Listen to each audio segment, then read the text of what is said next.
हाँ जी, देखिए आज चैप्टर 8 पढ़ रहे हैं त्रिकोणमिति का परिचय। देखो, त्रिकोणमिति में अनुपात चलते हैं। त्रिकोणमितीय अनुपात, त्रिकोणमितीय अनुपात 6 प्रकार के होते हैं। त्रिकोणमितीय अनुपात होते हैं 6 तरह के।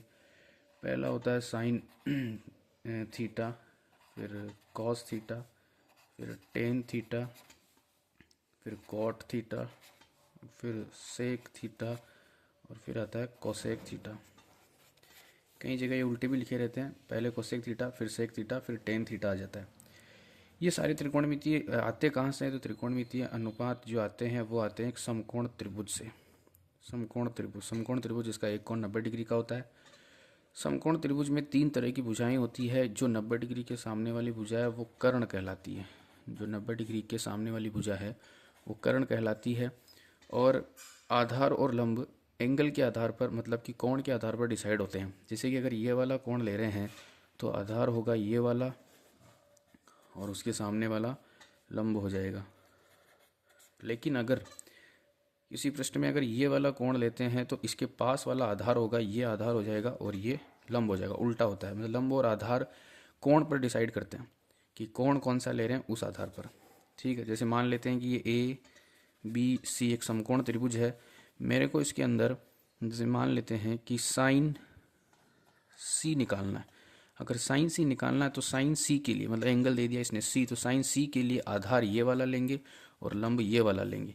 और मान लेते हैं कि मेरे को साइन ए निकालना है तो साइन ए के लिए अगर ये वाला एंगल है तो लंब आधार ये हो जाएगा और लंब ये हो जाएगा। कर्ण जो होती है वो कर्ण सब फिक्स होती है और कर्ण त्रिभुज की सबसे बड़ी भुजा कहलाती है। कर्ण त्रिभुज की, समकोण त्रिभुज की सबसे बड़ी भुजा कर्ण होती है। अब अपन ने एक ट्रिक पढ़ी हुई है, एक होता है लाल कक्का। लाल कक्का ये क्या होता है सर? तो लाल कक्का जो होता है वो पहला वाला जो है वो साइन थीटा को बताता है, दूसरा जो है वो कॉस थीटा को बताता है, तीसरा जो है वो टेन थीटा को बताता है। ये फॉर्मूले हैं अलग अलग त्रिकोणमितीय अनुपात की। फिर कोड थीटा जो होता है वो उल्टा चलता है, ऐसे रिवर्स, ए बटा एल हो जाएगा। सेक थीटा होता है के बटा ए हो जाएगा और कोसेक थीटा के बटा एल हो जाएगा। तो इनके अलग अलग तरह के फॉर्मूले होते हैं। जैसे साइन थीटा बराबर मैं लिख सकता हूँ एल बटा के। एल बटा के का मतलब होता है लंब बटा कर्ण। और कोस थीटा के लिए मैं लिख सकता हूँ आधार बटा कर्ण, आधार बटा कर्ण। टेन थीटा के लिए फॉर्मूला बन जाएगा लंब बटा आधार, लंब बटा आधार। कोट थीटा के लिए फॉर्मूला बन जाएगा आधार बटा लंब, आधार बटा लंब। सेक थीटा के लिए बन जाएगा कर्ण बटा आधार और कोसेक थीटा के लिए बन जाएगा कर्ण बटा लंब। तो ये इसके अलग अलग फॉर्मूले होते हैं। इससे इसको समकोण त्रिभुज में लगा के अपन अलग अलग तरह के मान निकाल सकते हैं। तो देखो एक चीज़ और होती है कि जो साइन थीटा होता है वो कोसेक थीटा का उल्टा होता है। देखो साइन थीटा का फॉर्मूला देखो एल बटा के है तो ये के बटा एल है। कॉस थीटा का जो फॉर्मूला होता है वो सेक थीटा का उल्टा होता है, ए बटा के है तो के बटा ए है। और जो टेन थीटा होता है वो कोट थीटा का उल्टा होता है, एल बटा ए बटा एल। मतलब कि अपन एक फॉर्मूला ऐसे बना सकते हैं कि जो साइन थीटा है वो है 1 बटा कॉसेक थीटा। साइन थीटा जो है वो है 1 बटा कॉसेक थीटा और कॉस थीटा जो है वो है 1 बटा सेक थीटा। 1 बटा का मतलब है कि उल्टा है। और जो टेन थीटा होता है, टेन थीटा जो होता है वो होता है 1 बटा कॉट थीटा। ये आपस में एक दूसरे के उल्टे होते हैं, ये आपस में एक दूसरे के उल्टे होते हैं। मतलब साइन थीटा कॉसेक थीटा का उल्टा और कॉस थीटा सेक थीटा का उल्टा और टेन थीटा जो है वो कॉट थीटा का उल्टा होता है। ठीक है, ये त्रिकोणमिति से संबंधित परिचय है। इसमें एक दो फॉर्मूले और चलते हैं। जैसे कि अगर मैं टेन थीटा का फॉर्मूला निकालूं तो टेन थीटा बराबर होता है साइन थीटा बटा कॉस थीटा। अब सर ये थीटा क्या है? तो थीटा होता है त्रिभुज का एंगल।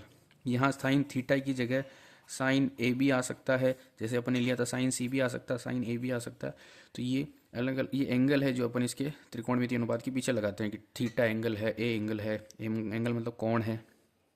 तो ये अलग अलग तरह के फॉर्मूले। एक इसके अंदर जो अपने को पढ़नी है वो होती है इम्पोर्टेंट, हर सवाल में काम में आती है 8.1 के, वो है पाइथागोरस प्रमेय। पाइथागोरस प्रमेय जिसे पहले बोधायन प्रमेय भी कहते थे।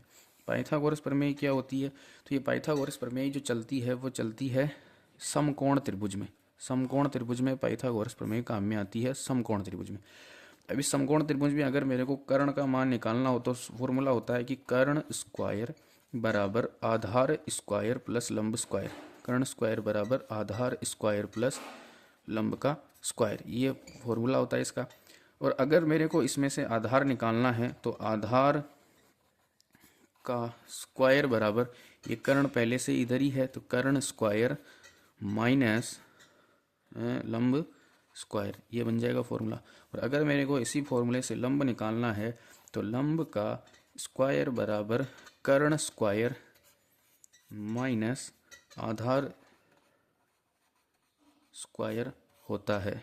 ठीक है, अब इसके अंदर एक चीज़ देखेंगे अपन कि कर्ण का जो फॉर्मूला होता है वो कर्ण प्लस में होता है, बाकी दोनों माइनस में होते हैं। क्यों? क्योंकि कर्ण सबसे बड़ी भुजा होती है और ये आधार निकालने के लिए अपने को कर्ण से बाकी निकालना है और लंब निकालने के लिए भी अपने को कर्ण से बाकी निकालना है। तो ये 3 फॉर्मूले इंपॉर्टेंट है 8.1 के लिए।